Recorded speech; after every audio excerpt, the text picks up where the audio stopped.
Welcome in. It is the local and community issues and answers right here with Jonathan Lawson. So glad to have back in the studio with me Dr. Marion Pennington, and she is covering 8 different counties for the health departments, for the hospitals, just out hard working. Welcome in. Well, thank you. I'm glad to be here. Now, you do a lot of different things. How long have you been in the medical field? 33 years. 33 years, and through those years, I'm pretty sure you've had a lot of different experiences. Right. I have a veterinary degree, so that's what I have my doctorate in. So a lot of people probably think, well, why are you working on people? Well, I went back to school and got my master's degree in public health, and then got hired by the state for the regional epidemiology position for here. So being with people that I grew up with and knew, and they knew me, it just makes it better to come back home and be able to help your community. And you being in the animals field, a lot of people don't realize that animals carry diseases. They do. There's a lot of what we call zoonotic diseases that you can get from your pets or animals or whatever. Of course, we all worry about rabies. That's the big thing. Rabies. It's a virus. Here again, any mammal can get rabies.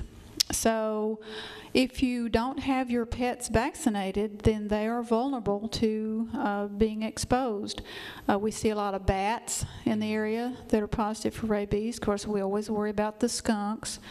So we try to have at least one rabies clinic a year up at the health department so people can bring their dogs and cats and whatever and get them vaccinated. Explain to me and the people that's viewing, what is rabies really? What does it do to you, the effects of it? Rabies is a virus, and it works on the nervous system.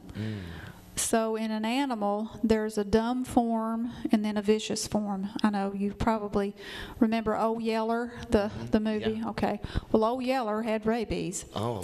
But he also had the vicious kind, and so it's called hydrophobia because they become paralyzed in their laryngeal muscles and they're not able to swallow. And so that saliva that's produced in the mouth just has to come somewhere. So it just kind of runs out of the mouth. The other form, the dumb form, you'll see a change in the animal's personality. Sometimes they'll just kind of sit and stare, that type of thing. Oh my goodness. So anytime that you have a change in your pet's disposition and you've not had it vaccinated for rabies or whatever, you need to definitely have it looked at by your veterinarian. Or if you're bit by a stray animal. Right, because you don't know about those. And if you can't find that animal, that's one of the things that we have a problem with, is if that animal can't be found in order to be quarantined for 10 days, then a lot of times people have to go through that prophylactic treatment, which is very expensive.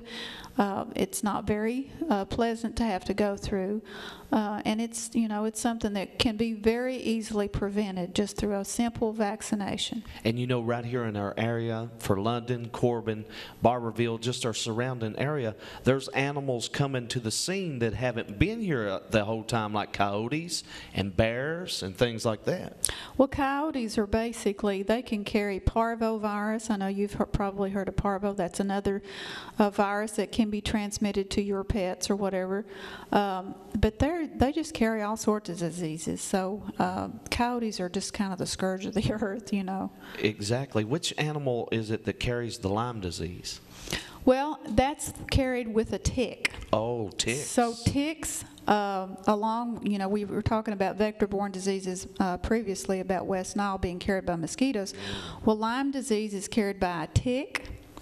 It can also, there's a rickettsial organism that ticks also house that causes Rocky Mountain spotted fever.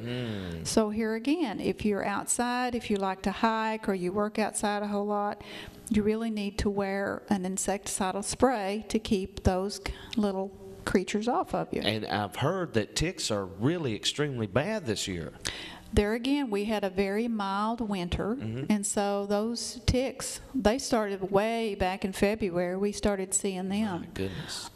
So we're hoping that we have at least a strong enough winter this year to kill out the mosquito population and the tick population. Explain to me and the people in the viewing audience about the process, what a tick does. I know that it buries its head in your skin or something like that, and then what happens? Well, there's certain stages. The little nymph stage is the one that actually takes the blood meal, and so then he buries his little head in there so he can, drink your blood.